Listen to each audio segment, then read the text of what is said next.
கோவையில் 17 நிஜ ஹீரோக்களுக்கு அலர்ட் விருதுகள். நாடு முழுவதும் பல்வேறு சேவைகள் மூலம் நிஜ ஹீரோக்களாக திகழும் 17 பேருக்கு கோவையில் அலர்ட் அமைப்பின் சார்பில் விருதுகள் வழங்கப்பட்டன. நாடு முழுவதிலும் இடர்பாடுகளின் போது பொதுமக்களை காப்பாற்றுதல், சேவை மனப்பான்மையுடன் செயல்படுதல், பிறருக்கு உதவுதல் உள்ளிட்ட சமூகம் சார்ந்த பணிகளை மேற்கொள்ளும் தனி நபர்கள் மற்றும் அமைப்புகளை கௌரவிக்கும் விதமாக அலர்ட் அமைப்பு சார்பில் ஆண்டுதோறும் விருதுகள் வழங்கப்பட்டு வருகின்றன.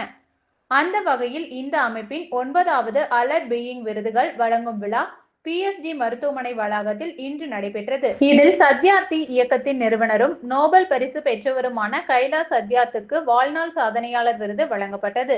மேலும் கோவையை விபத்தில்லா நகரமாக மாற்றும் பணியில் ஈடுபட்டுள்ள உயிர் அமைப்பு, பெண்கள் மற்றும் குழந்தைகளுக்கு எதிரான பாலியல் வன்முறைக்கு எதிராக போராடும் பிரஜ்வலா அமைப்பின் இணை நிறுவனர் சுனிதா கிருஷ்ணனுக்கும், தொழில் வளர்ச்சியை ஊக்குவித்ததற்காக KPR குழுமத்தின் தலைவர் ராமசாமிக்கும் விருதுகள் வழங்கப்பட்டன.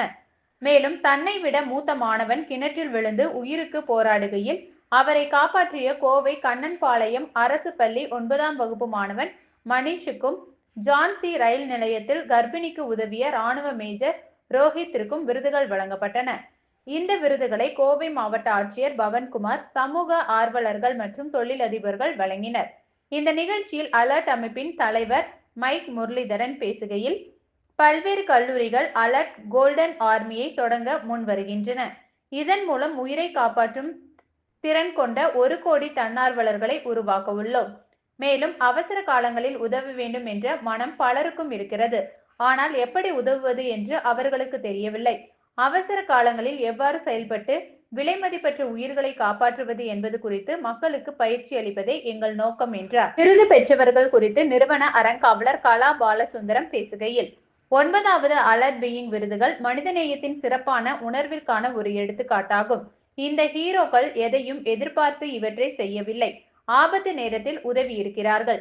இது வெறும் கொண்டாட்டம் மட்டுமல்ல, உயிரை காக்கும் தயார் நிலையை ஒரு வாழ்க்கை முறையாக மாற்றுவதற்கான ஒரு இயக்கம் என்றார். அலர்ட் அமைப்பின் இணை நிறுவனரும் நிர்வாக அறங்காவலருமான ராஜேஷ் திரிவேதி பேசுகையில், கருணைக்கும் கொடுக்கும் குணத்திற்கும் எடுத்துக்காட்டாக விளங்கும் கோவையில் இந்த விருது வழங்கும் விழா நடைபெற்றது எங்களுக்கு பெருமையாக உள்ளது.